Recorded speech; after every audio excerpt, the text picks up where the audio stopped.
오늘 제목이 이 갈림길 싸움입니다. 저 싸움 싫어해요.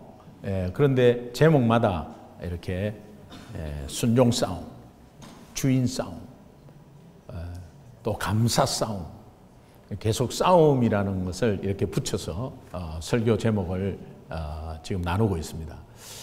우리가 신앙생활은 전체적인 것은 영적 싸움입니다. 그런데 영적 싸움의 구체적인 디테일한 것을 지금 말씀드리는 거예요. 그래서 우리 신앙 안에서의 안 되니까 싸우는 거죠. 안 되니까. 머리로는 알고 있고 그것이 옳은 줄 알고 있지만 순종하는 거, 순종해야 좋다는 건 누가 다 몰라요? 다 알고 있죠. 그런데 우리 마음에 그렇게 잘 안 돼요. 또 현실적으로 잘 안 돼요. 감사하는 거 당연히 좋죠. 범사에 감사하는 거 너무 좋죠. 그 생활이 어떻게 될 것이라는 거 우리 다 알죠. 그런데 실제로 감사하는 상황 가운데서 감사가 잘 되고 감사하지 못한 상황 가운데서 감사가 안 되고 그럴 때 이제 감사 싸움을 해야 되는 거죠. 근데 안 되니까 싸우는 거죠. 이제 갈림길 같은 경우에는 우리가 어떤 결정을 할 때 이쪽을 할까 저쪽을 할까 굉장히 혼동될 수도 있고요. 또 내 마음은 이쪽을 가고 싶은데 저쪽을 가면 옳은 길 같기도 하고 하나님이 말씀하는 길 같기도 해요. 그런데 내가 가고 싶은 길은 또 이쪽이에요. 그러면 현실적으로는 그냥 내가 가고 싶은 곳으로 갑니다. 싸워야 되는데 그 싸움 없이 그냥 이렇게 가게 돼요. 제가 이 제목을 이렇게 붙이면서 갈림길 싸움 해서 붙이면서 계속해서 묵상하는데 이 성경 말씀이 계속 생각이 나야 되는데 자꾸 유행가가 생각이 나요. 그런데 1970년도에 발표한 곡인데 뭐 젊은 사람들은 모를 것이고 김상진 씨가 부른 이정표 없는 거리라는 게 있어요. 모르시죠? 들어보면 알 거예요. 이리 가면 고향이라 저리 가면 타향인데 이정표 없는 거리 헤매도는 삼거리길 이리 갈까 저리 갈까 차라리 돌아갈까 세 갈래 길 삼거리에 비가 내린다.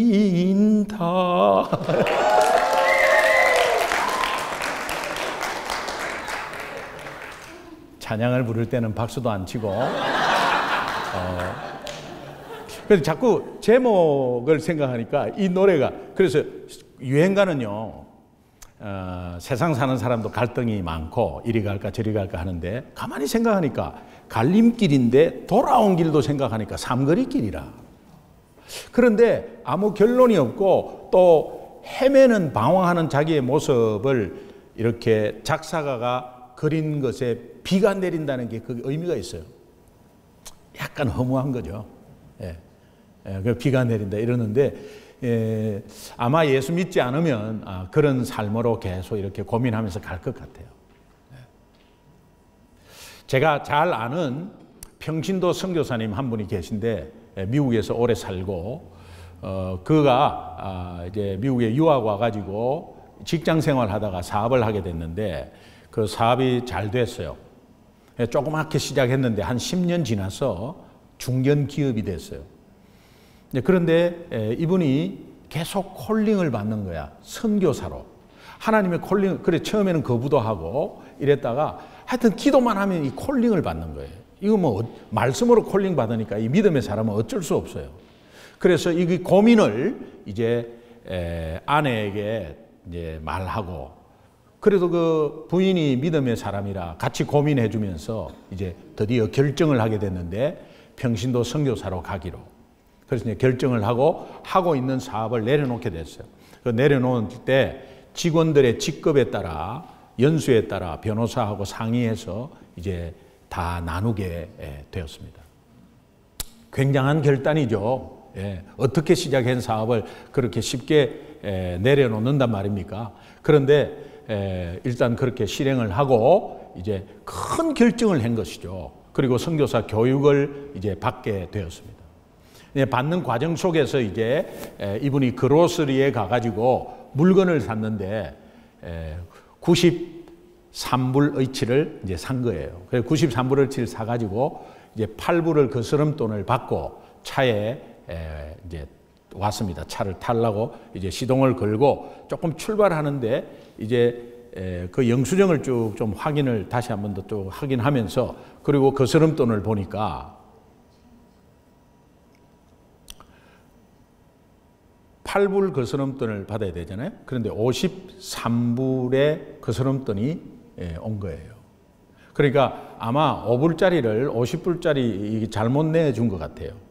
그래가지고 가다가 약간 차를 세우고 고민을 했대. 이거를 가서 돌려줄 것인가? 아니면 그냥 갈 것인가? 사실은 48불이 더 온 거 아니에요? 그런데 이게 그냥 갈 것인가? 돌아갈 것인가? 근데 무려 10분간을 차 안에서 고민했다는 거예요. 이분의 감정이에요. 그래가지고 이제 돌아가서 결국은 그로스리의 그 점원에게 말하니까 점원이 너무 감사하다고. 자기가 다 사실은 매일매일 하는데 계속해서 10몇 불 아니면은 많게는 100몇십 불씩 물어내는 경우가 많대요. 계산 잘못한 거죠. 잘해봤자 제로고 못하면은 자기가 계산 잘못한 거 물어내야 되니까. 그러니까 이게 40몇 불이 이게 그에게는 큰 돈이겠죠. 그래서 너무 감사하다고 이름이라도 좀 알았으면 좋겠다고 막 그렇게 했더니 이제 그분이 이렇게 대답했대요. 저는 크리스찬입니다. 저는 크리스찬입니다. 이 말이 그 점원에게 엄청난 파워로 아마 들렸을 거예요. 예수 믿는 사람으로서 제가 그냥 실천한 것밖에 없습니다. 저는 크리스찬입니다. 우리 옆 사람하고 한 번 인사하세요. 저는 크리스찬입니다. 예수쟁이란 뜻이죠. 우리 삶 가운데서 어떠한 일이 있어도 크리스찬임을 드러내는 것은 굉장히 중요한 거예요. 굉장히 중요한 거예요. 그런데 제가 왜 이 말씀을 지금 이 간증을 하냐 하면은 이분이 엄청난 큰 결정을 했잖아요. 아마 돈으로 치면은 따지지도 못할 결정을 했을 거예요. 근데 이 결정을 하고 난 다음에 48불 때문에 10분 고민한 거는 어떻게 생각하세요? 다시 말하면 우리가 인생길을 가는데 넘어지는 것은 바위에 걸려서 넘어지는 사람은 한 사람도 없습니다. 넘어지면 작은 돌에 넘어져요. 조그마한 튀어나오는 이 턱 같은데 이런 데 걸려서 넘어져요. 자, 그 작은 것에 넘어지는데 몸은 다쳐버려요. 연세 드신 분 특히 조그만 돌에 넘어졌는데 전체가 골반이 부러지고 전체 막 뼈가 부러지고 이런 상황이 일어나요. 우리 인생길에도 작은 걸림돌들이 있습니다. 큰 것은 여러분이 다 결정을 하고 옳은 걸 결정을 하는데 큰 것은 그렇게 해놓고 작은 것에 걸려서 큰 것까지도 그렇지는 그런 일들이 굉장히 비일비재합니다. 작은 것에 턱에 이렇게 걸려서 넘어진다 이러니까 또 생각나는 게 제 아내와 결혼하기 전에 늘 이렇게 데이트를 하는데 그 데이트 덕수궁 돌담길 뒤로 계속 이렇게 어떤 이 인도 쪽에 한참 많이 걷고 그랬어요. 그런데 그럴 때 꼭 제 아내는 저는 한 번도 그런 적이 없어요. 그런데 제 아내는 보도블록 잠깐 올라온 그 잠깐 틈 있는데 탁 걸리는 거예요. 처음에는 뭐 손잡고 가고 이렇게 안 했죠. 같이 이제 데이트하고 이렇게 하면은 갑자기 하는데 없어져요. 없어지면은 땅바닥에 쓰러져요. 그리고 이렇게 세워지고. 근데 우리는 딱 걸려도 이렇게 하는데 제 아내는 이 운동신경이나 중심 잡는 게 거의 없어요. 그래가지고 조금만 흐트러지면은 몸 전체를 아스팔트에 맡겨버려요. 그래가지고 뭐 이렇게 갈리고 막 그렇게. 그 뒤부터 제가 꼭 손을 잡든지 팔짱을 제가 딱 끼든지. 예. 그 뒤부터는 넘어지는 것도 있었죠. 근데 제가 딱 잡아요. 그래서 그때부터 미선자매는 기동씨 때문에 넘어진 적이 없었어요. 우리가 어떤 사람은 넘어지지 않는데 아무것도 아닌데 어떤 사람은 거기에 대해서 그냥 넘어져 버려요. 우리 인생길도 마찬가지고 뭐 그거 갖고 이러는데 아니에요. 그 사람 앞에서는 그걸로 넘어져 가지고 크게 코를 깨든지 하여튼 어떻게 큰 상처를 입는 경우도 있어요. 제가 이것을 보면서 그렇구나. 우리 인생에 걸림돌도 있지만 걸림돌만 있는 게 아니고 디딤돌도 있거든요. 걸림돌에서 넘어지는 인생이냐 디딤돌을 딛고 회복하는 인생이냐 분명히 갈림길은 또 있습니다. 다시 말하면 우리가 영적으로 말하면 사탄의 유혹에 넘어져서 상처가 흔적이 남는 그런 걸림돌 길을 걷고 있는 것이냐 아니면 정말 하나님께서 인도하셔서 하나님의 말씀으로 사탄의 유혹을 이기고 디딤돌 길로 걸어가고 있는 것이냐 이게 굉장히 중요한 일인데 우리가 누구나 다 걸림돌 넘어지지 않고 디딤돌로 회복되는 길을 원하고 있고 또 그것이 낫다는 것은 누구나 알고 있는데 그런데 현실적으로 가면 계속 넘어지고 있어요. 현실적으로 가면 유혹에 넘어지고 있어요. 그러니까 실제로 잘 안 돼요. 그게 머리로는 아는데 잘 안 돼요. 그래서 싸워야 된다는 거예요. 그래서 어떤 결정이 왔을 때 아니면 갈림길로 왔을 때 어떤 유혹이 왔을 때에 이것에 대해서 이겨야 되지 않겠습니까? 성경은 그 이기는 방법을 너무도 단순하게 우리에게 가르쳐주고 있는데 오늘 그 본문이 갈림길 싸움에서 이기는 원칙을 말해주고 있어요. 그러고 보니까 우리 인생길의 모든 승리는 성경 안에 다 있어요. 그리고 하나님이 주시는 지혜는 이 안에 다 있습니다. 그러나 이것을 보지 않고 여러분의 지혜와 여러분의 스펙과 여러분의 머리로 가다가 코 깨지는 경우 굉장히 많습니다. 그래서 한 판단 잘못해갖고 4만 불 날려버리고 3만 불 날려버리고 이런 거 굉장히 많이 봤거든요. 그리고 몸에 그것 때문에 막 끙끙끙 앓아가지고 병까지 얻는 이런 상황도 굉장히 많습니다. 우리 인생에 하나님이 가장 평안하고 가장 평탄하게 안전하게 회복의 길로 인도하시는 길이 성경에 다 있습니다. 그러니까 말씀이 얼마나 중요한지 모르겠어요. 오늘 이 짧은 시간에 본문 말씀을 통해서 여러분 디딤돌 길로 가는 여러분 되시기를 주님의 이름으로 축원합니다. 본문 말씀이 이 갈림길 싸움에 대한 말씀인데 사탄은 우리 성도님들을 넘어뜨리려고 끊임없이 유혹의 미끼를 던집니다. 유혹의 미끼를 던지고 그 성도가 봤을 때는 유혹의 미끼를 던지니까 먹음직스럽고 보함직스럽고 우리가 선악과 사건도 그런 것입니다. 그런데 실제로 우리가 현실적으로 많이 이렇게 이루어지고 유혹에서 넘어지는 사례가 굉장히 많습니다. 그래서 사탄이 던지는 이 유혹의 본질에 대해서만 조금만 알아도 우리가 좀 대처할 수 있습니다.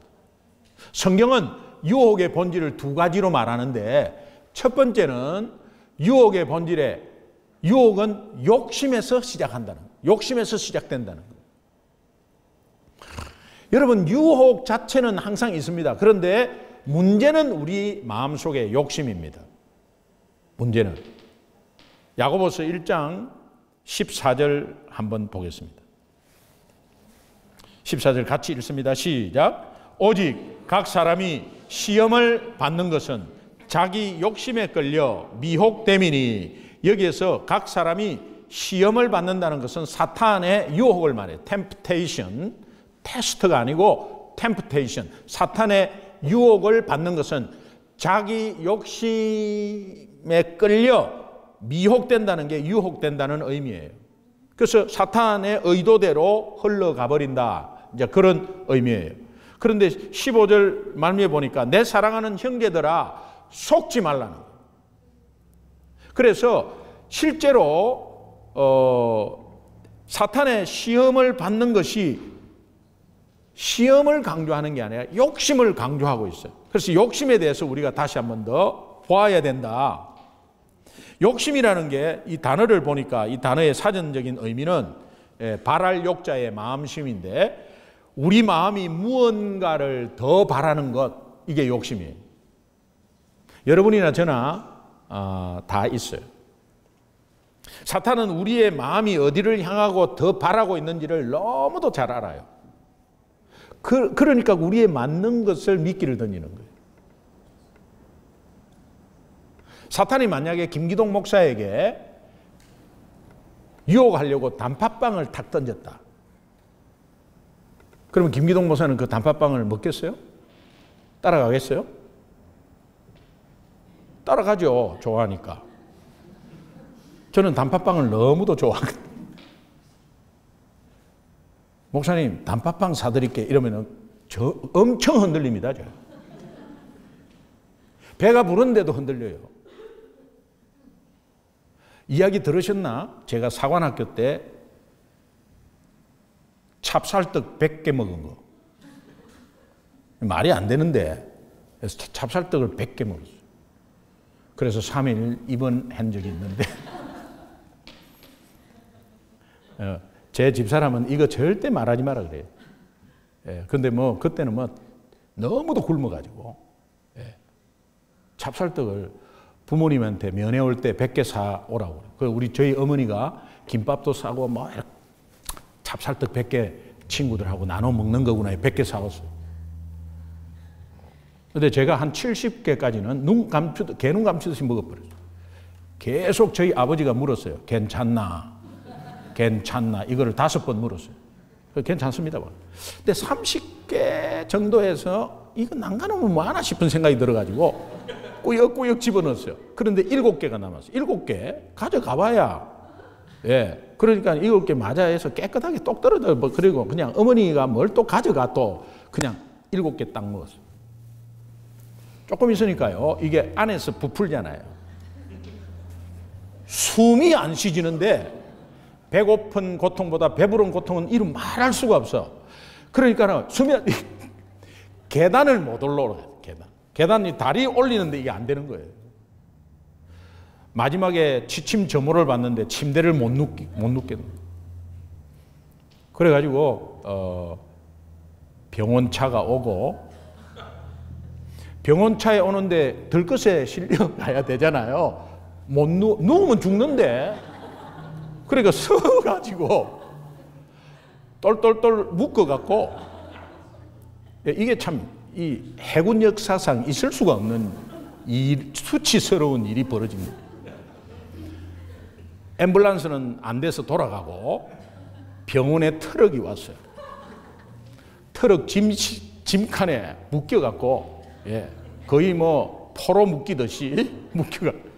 그래가지고 3일 동안 서서 지냈어요. 요거는 내가 왜 이야기했는지 모르겠는데 그 조그만한 욕심이요. 그런데 지금도 그게 뭐 찹쌀떡 하면 막 설레설레 흔들어야 되잖아요. 그런데 안에 앙코만 있다 이러면 그냥 또 먹어요. 그래서 단팥빵. 그런데 여러분 도와주셔야 돼요. 김기동 목사가 단팥빵을 좋아하거나 해서 또 단팥빵 주시면 안 돼요. 이 배가 자꾸 나와가지고. 사람이 그 마음에 어떤 것을 바라고 원하고 있다 하면은 이 사탄이 그거에 대해서 이렇게 탁 던져요.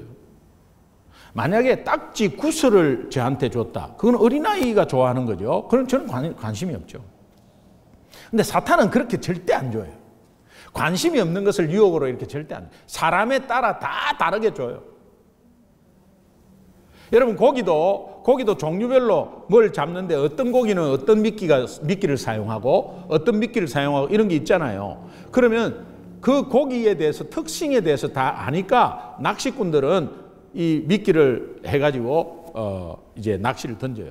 그럼 고기가 탁 그거를 먹는 순간은 이제 자기 마음대로 안 되는 거야. 예, 계속 이제 끌려오는 거예요. 가려고 막 발버둥 치도 안 돼요. 끌려오는 거죠. 사탄의 미끼를 던지는 것은 우리를 죽이고 멸망시키기 위해서요. 낚시꾼이 고기 낚시를 잡으려고 낚시 미끼를 던지는 것은 고기를 그 안에서 풍성케 하고 고기를 건강하게 미끼 살리기 위해서 한 게 아니에요. 잡아서 먹기 위해서 하는 거예요. 마찬가지입니다. 오늘 우리가 신앙생활을 하고 있는 한은 계속해서 사탄은 우리에게 유혹의 미끼를 계속 던지고 있다는 사실을 아셔야 돼요. 그러면서 여러분은 유혹인지도 모르고 미끼인지도 모르고 계속 넘어가고 있는 상황도 있을 거예요. 아마. 오늘 이 시간을 통해서 다시 한 번 더 좀 확인하고 우리가 거기에 대해서 대처하는 은혜가 있기를 바랍니다.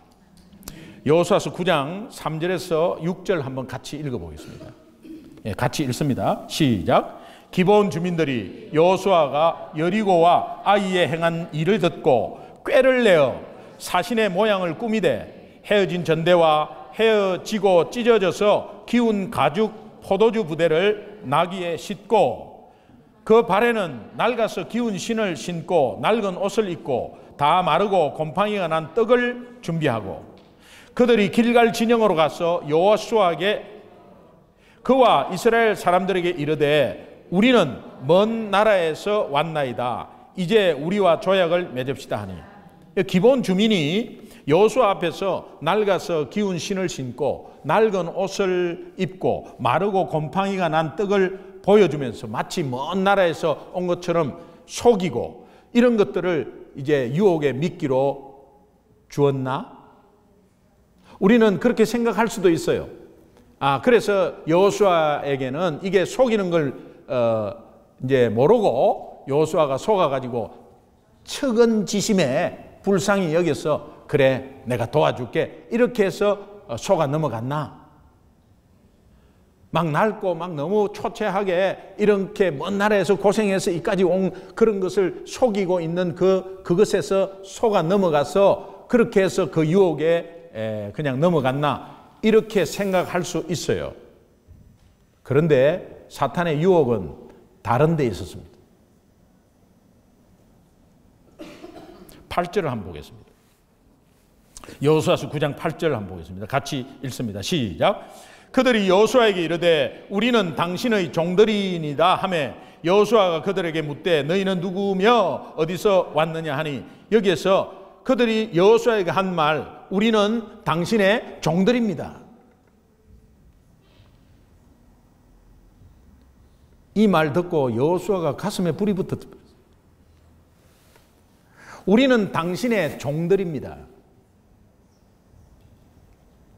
여호수아와 이스라엘 백성은 생전에 주인된 적이 한 번도 없고 430년 동안 종살이하면서 매 빼앗기고 바치고 광야 40년 동안 주인된 거 없고 매 시키는 대로 해라 이리 해라 이리 해라 해서 끌려왔고 그들의 마음속에는 나도 주인되고 싶고 나도 한번 뭔가를 종들에게 받고 싶고 나도 명령하고 싶고 간절한 마음이었어요. 사탄은 네 마음이 어디를 더 향하고 있는지를 너무도 알아서 거기에서 툭 던지는 말 우리는 당신의 종들입니다. 이건 뭐냐? 내가 그럼 주인이지 주인. 내가 주인이지. 내가 주인 되고 싶고 사장 되고 싶고 내가 담임 목사 되고 싶고 이런 것들이 우리 마음에 늘 도사리고 있습니다. 그러나 이스라엘 백성들과 여호수아 그 믿음이 좋던 여호수아도 주인 되고 싶은 마음에는 흔들렸어요. 우리가 당신의 종들입니다. 이 말이 사탄이 던져준 미끼의 유혹이었어요. 거기에 판단력이 흐려지고 거기에 말씀이 온데간데 없고, 그래? 너희들이 우리 종들이지, 종들이란 말이지, 그럼 내가 너희들 주인 될 수 있는 거지 라는 생각이 탁 앞섰습니다. 앞뒤를 따지지 않았어요.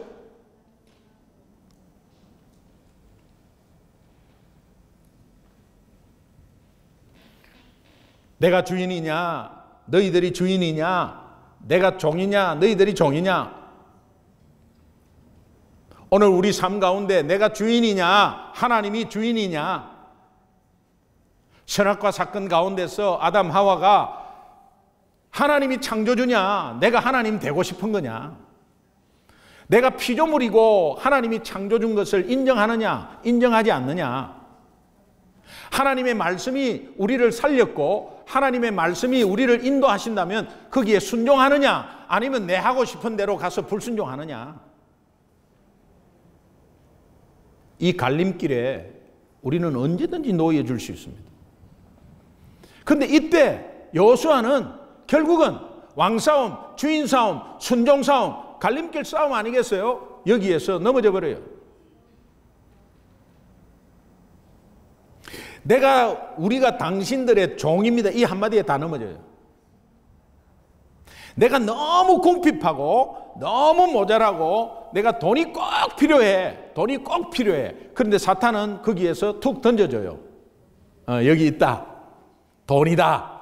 그러면은 그때 그 길로 가면 안 되는데 돈이다 해가지고 덥석 물어버려요.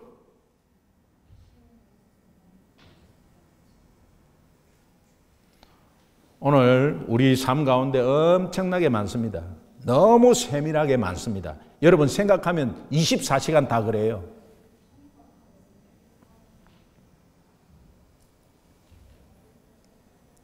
기본 주민들이 우리는 당신의 종들입니다 하면서 조공을 바쳐요. 그 표시로 조공을 바쳐요.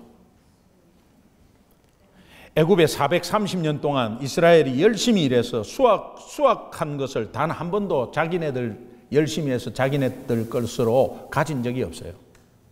바치고 빼앗기고 하는 종살이만 했어요. 그런데 기본 주민이 지금 종의 표시로 이스라엘에게 조공을 바치고 여호수아에게 지금 조공을 바칩니다. 마음에 그렇게 바라고 있었던 주인이 갑자기 되는 순간 뭔가 우쭐했습니다. 그러면서 하나님의 말씀 이런 거 기억도 안 나고 내가 주인이지라는 생각이 어깨가 으쓱했습니다. 여러분 우리가 이런 말을 할 때가 있죠.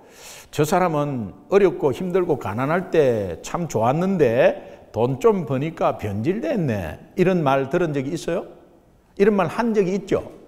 또 그런 말을 듣고 또 주변에 이렇게 그런 사람들이 있는 것을 아마 볼 거예요. 그런데요, 그 사람들이 그렇게 옛날에는 참 순수하고 좋았는데 지금은 변질되었다 이렇게 하는데 변질된 게 아니고 원래 그 사람이 그 사람이에요. 어렵고 힘들고 가난할 때는 그 마음이 드러나지를 못했어요. 드러날 수가 없었고 그런 그 마음은 있었어요.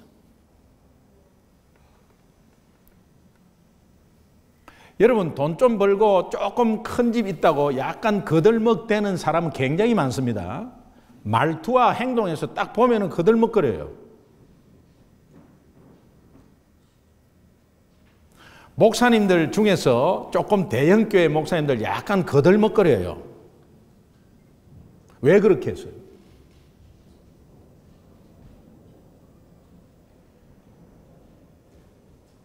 그 넘어진 거예요. 넘어진 거. 원래 저도 지금 우리가 정말 건강한 교회고 또 뭐 숫자가 그렇게 많지 않습니다. 그런데 제 속에는 그런 마음이 있을 거예요. 제가 만약에 대형교회 되면 분명히 거들먹거립니다.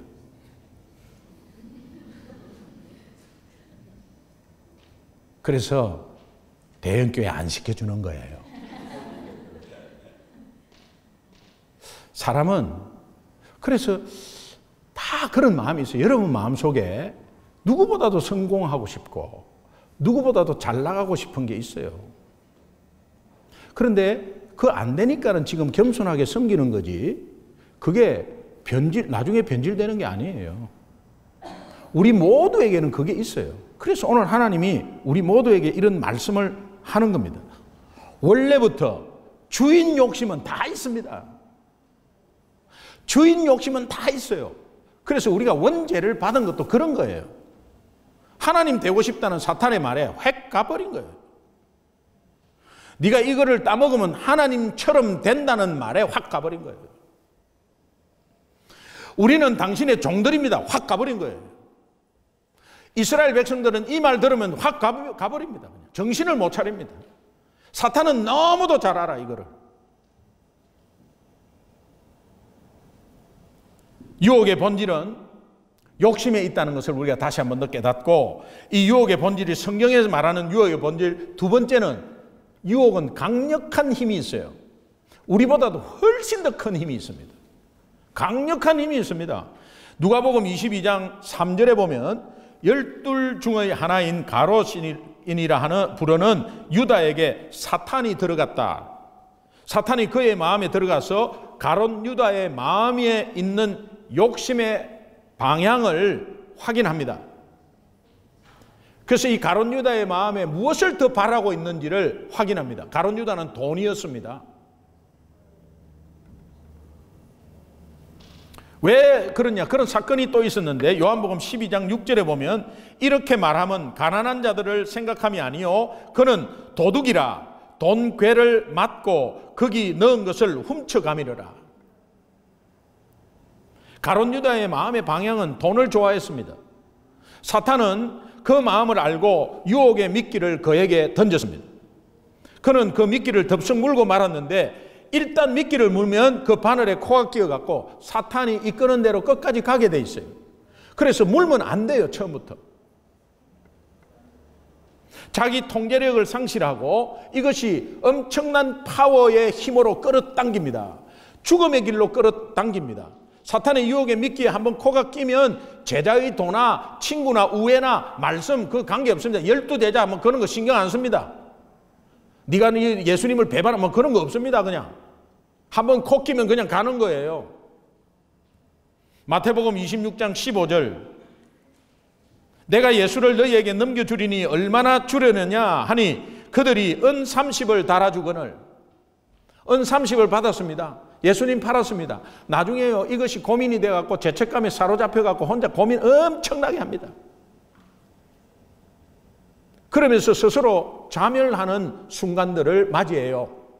사탄의 괴략이죠. 마태복음 27장 3절하고 5절 함께 읽겠습니다. 같이 읽습니다. 시작. 그때에 예수를 판 유다가 그의 정죄됨을 보고 스스로 뉘우쳐 그 은 30을 대제사장들과 장로들에게 도로 갖다 주며 유다가 은을 성소에 던져놓고 물러가서 스스로 목매어 죽은지라. 결국 사탄은 가롯 유다를 비참한 죽음으로 몰고 갔습니다.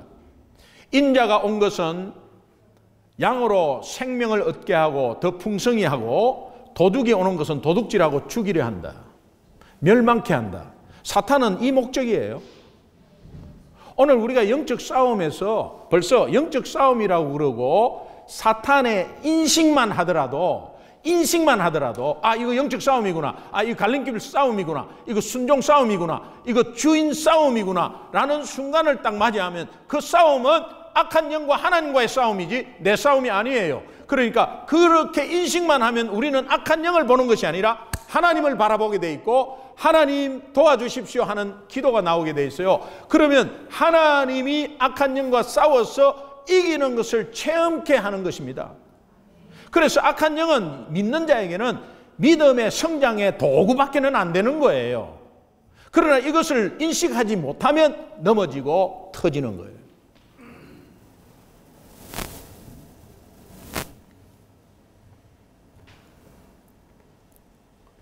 여호수아가 넘어졌어요. 기본 주민의 유혹에 넘어간 여호수아, 결국 기본고 하친 조약을 맺게 되고, 척은이 여기서 불쌍해서 도와준 게 아니에요. 우리는 당신의 종들입니다. 여기 획 가버렸어요. 그래가지고 옛날에 민수기에서 여호수아에게 약속한 하나님의 약속이 있었어요. 예, 네가 갈림길 싸움에서는 항상 내한테 기도해라. 항상 내한테 물어봐라. 이런 거 뭐 없습니다. 그리고 그냥 화친 조약을 맺은 후에 공동체에서 불만과 또 불평이 튀어나오고 공동체 스스로가 미워하게 되고 이런 결과를 낳게 되고 결국은 다른 가나안의 족속 5 왕이 연합군을 형성해서 자기네들의 배반 기본 민족을 치려고 하는 가운데 기본이 우리 살려달라 하니까 이스라엘이 그 5개 연합군과 싸우게 되고 하면서 엄청난 웨이스트 타임을 가지게 돼요. 전력 손실도 엄청나게 많았습니다. 그걸로. 우리가 인생길을 가는데 한번 걸림돌에 넘어지고 사탄의 미끼에 끼면은 이 돈이요 술술술술 빠져나가고요. 내 능력과 이런 것들의 시간들이 엄청나게 허비되면서 결국은 공부하고 하나님이 끝까지 붙잡아 줘요. 그러나 디투어하면서 한참을 돌고 와서 제자리로 와요. 이런 일이 하나님이 있으면 안 되겠다고 너무 안타까워해서 오늘 말씀을 통해서 우리에게 계속해서 안전하고 평화로운 평탄의 길, 회복의 길로 말씀으로 계속해서 주고 계시는 거예요. 믿으시면 아멘. 그렇다면 우리가 중요한 것은 이 유혹의 갈림길 싸움에서 어떻게 이기냐는 거예요. 갈림길 싸움이라고 하는 가운데 어떻게 이기냐는 거예요. 하나님이 너무도 단순하고 선명하게 우리에게 말씀해 주세요. 중요한 포인트입니다. 중요한 포인트, 정말 하나님께서 인도하는 포인트인데 오늘 그 이후에 본문 이후에 여호수아서 9장 14절을 보겠습니다. 같이 한번 큰 소리로 읽겠습니다. 시작. 우리가 그들의 양식을 취하고는 어떻게 할지를 여호와께 묻지 아니하고. 주인 되어서 조공을 나도 받고 싶었어. 나도 누군가에게 뭐 바치는 거 있으면 좀 받고 싶었어. 그런데 이 사람들이 우리는 당신의 종이라고 하면서 그 종된 표시로 조공을 하니까는 그냥 덥석 물어버린 거예요. 물어보지도 않았어요.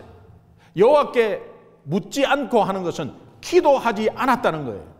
다시 역설적으로 말하면 갈림길에 뭔가 유혹이 있을 때 내가 덥석 물기 전에 뭔가 유혹이 있을 때는 하나님 앞에 나와서 기도해라. 이것이 솔루션이에요. 여러분 머리로는 다 알고 있어요. 기도 안 하면 안 되죠. 기도하는 거 알고 있어요. 이때까지 많이 들었어요. 기도하라고 그래요. 그런데 실제로 기도 안 하잖아요. 그 갈림길에서 기도 안 하잖아요. 그러니까 하나님께서 오늘 이 시간에 우리에게 진짜 네가 머리로만 알고 있지 말고 그렇게 유혹이 왔을 때 진짜 기도해라는 거예요. 기도 안 하잖아요. 근데 그거 알고 있으면서 또 똑같은 이야기 하는구나. 이렇게 하면 안 되죠. 이제는 실제 실행으로 하나님이 또 말씀하시는 거예요. 그때 갈등이 있을 때 물어라. 나한테 물어라.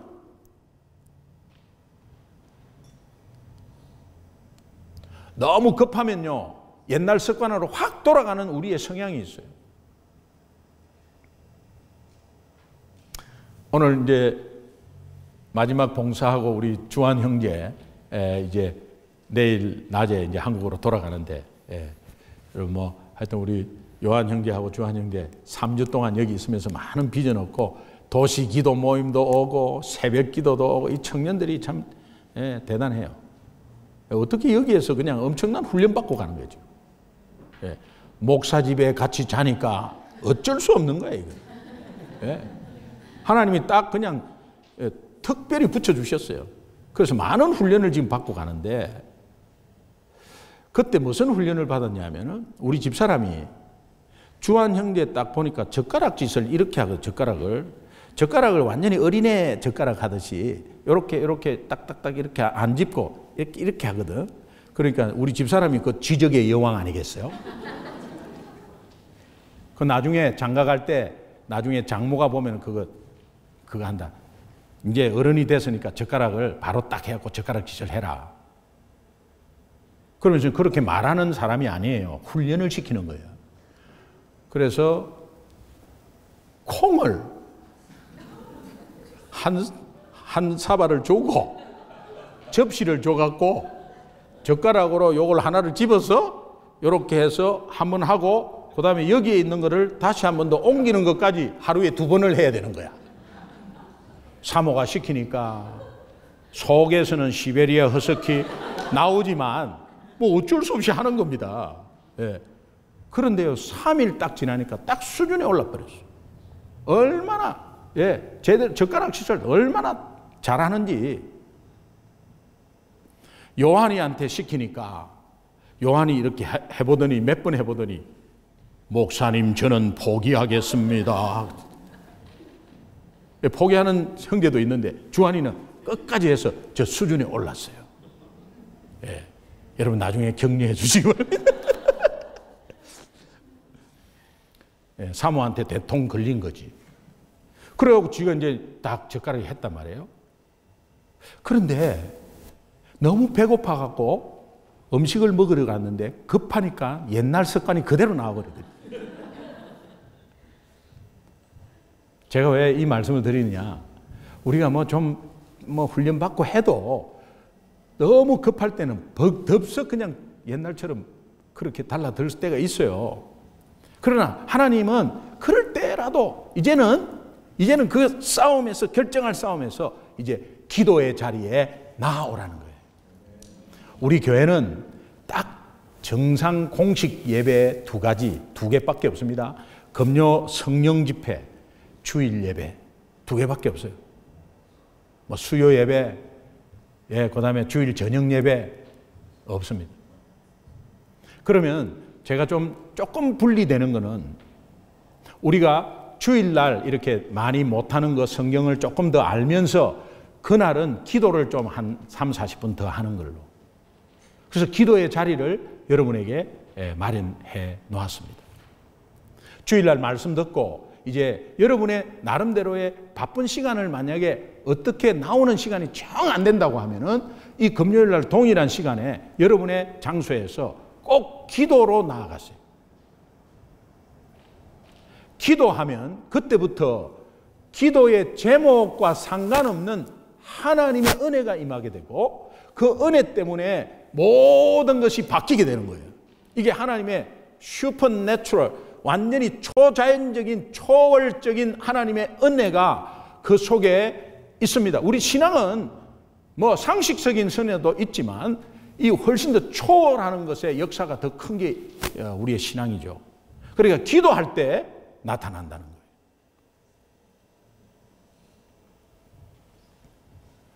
여호수아에게는 이미 이 갈림길에서 제사장을 통해서 네가 기도해야 된다고 계속해서 말한 내용을 이 여호수아가 까먹어 버렸어요. 민수기 27장 21절 한번 마지막으로 읽겠습니다. 같이 읽습니다. 여기에서 그는 하는 분은 여호수아입니다. 자, 같이 시작. 그는 제사장 엘르아살 앞에 설 것이요 엘르아살은 그를 위하여 우림의 판결로서 여호와 앞에 물을 것이며 그와 온 이스라엘 자손 곧 온 회중은 엘르아살의 말을 따라 나가며 들어올 것이니라. 하나님께서 기도하라는 말씀을 이미 전에 여호수아에게 제사장을 통해서 말씀해 주셨습니다. 너가 갈림길 싸움이 있을 때에는 항상 나에게 나와서 먼저 기도하라. 여러분, 이 말씀이 여러분 삶에 적용되어서 하나님의 음성으로 메시지로 들려서 실천하는 은혜가 있길 바랍니다. 성경 공부 많이 했다, 성경을 많이 한다, 그것으로 안 됩니다. 그것으로 머리만 커져 있고 판단 능력만 계속 정죄하고 있습니다. 그러나 삶의 갈림길 싸움에서 내가 받은 말씀이 적용이 되어서 이렇게 실천할 때에 그것이 갈림길에서 하나님 앞에 기도하라, 이게 너무 단순한 건데, 우리가 많이 들었던 건데 하나님이 하도 안 하고 있으니까 또다시 말씀하는 거예요. 계시록 16장 15절에 보니까 자기 옷을 지켜라 이런 말이 있어요. 우리가 큐티 내용인데요. 자기 옷을 지켜라, 이거는 정체성을 말하거든요. 그러니까 사탄의 유혹에 넘어지지 않기 위해서 하나님의 자녀로서 할 수 있는 것은 하나님께 기도하는 게 특권이에요. 하나님께 기도하는 건 아무나 할 수 없어요. 아무나 절대 못하죠. 하나님의 자녀만이 할 수 있죠. 기도해봤자 뭐 안 되더라. 여러분 기도해봤자 안 되더라 하는 이것은 여러분이 기도할 때에 응답을 바라서 그런 거죠. 여러분이 바라는 응답을 바라서 그러는 거죠. 제가 늘 말씀드렸죠. 야고보서에 이런 믿음의 기도는 병든 자를 낫게 한다. 그리고 의인의 기도는 역사하는 힘이 있느니라. 믿음의 기도는 병든 자를 낫게 한다 할 때 그 병든 자를 낫게 한다는 믿음의 기도는 우리가 이렇게 생각합니다. 병이 나은 줄을 믿고 하는 기도가 믿음의 기도다. 이렇게 생각할 수 있겠죠? 그렇게 생각하십니까? 병든 자를 낫게 할 때 나을 줄 믿습니다 하면서 기도하는 그 믿음의 기도는 병든 자를 낫게 한다. 그렇게 생각할 수 있는데 아니에요. 그러면 안 나오면 어떡할 거예요? 자, 내가 나을 줄 믿습니다 하고 기도했는데 안 나오면 어떡할 거예요? 여기에서 시험이 오는 거예요. 모든 크리스찬들은 여기에서 다 넘어지는 거예요. 연약한 사람들은 내 기도했는데 안 됐잖아 하면서 다 넘어져 버려요. 이미 나을 줄을 믿고 기도하는 그 믿음의 기도의 믿음은 나을 줄을 믿고 기도하는 믿음의 기도가 아니라 예수 믿는 믿음의 기도입니다. 예수 믿는 믿음의 기도는 병든 자를 고칩니다. 예수 믿는 믿음의 기도는 의인의 기도입니다. 의인의 기도는 역사하는 힘이 있는 거예요. 예수 믿는 믿음의 기도는 역사하는 힘이 있는 거예요. 그런데 그 기도를 병을 나을 줄을 믿습니다 하는 그 기도가 아닙니다. 예수 믿는 믿음입니다. 오늘도 하나님이 우리에게 하나님께 기도해야 된다는 것이 이리로 갈까요? 저리로 갈까요? 그거 놓고 기도하는 것보다 예수 믿는 믿음으로 나와서 기도할 때 하나님이 가장 옳은 길로 선택해 주시고 우리를 죽음에서 영원한 생명으로 옮기신 하나님께서 우리를 가장 선한 것으로 인도해 주신다는 거예요.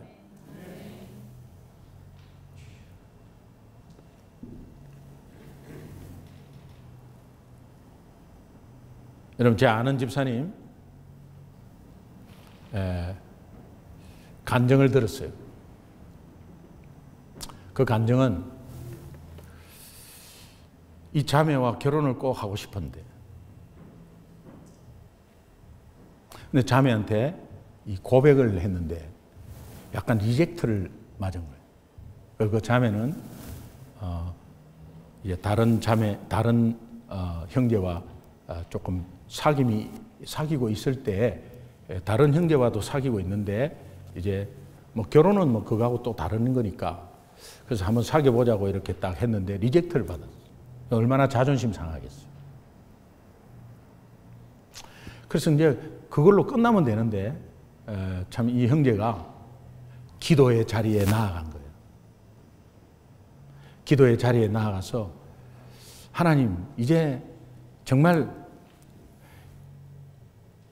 내가 이런 자존심 상했는데 이런 기도를 제가 가지고 왔습니다. 이제 정말 예수 믿나 안 믿나 그 자체로 그냥 그것도 걸고 한번 기도를 하려고 딱 왔는데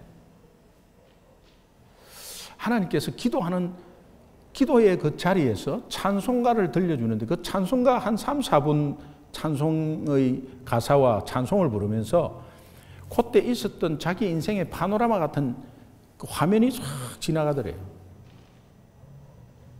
그렇게 하고 그 기도에 대한 응답이나 이런 건 아랑곳 않고 정말 감사하더래요.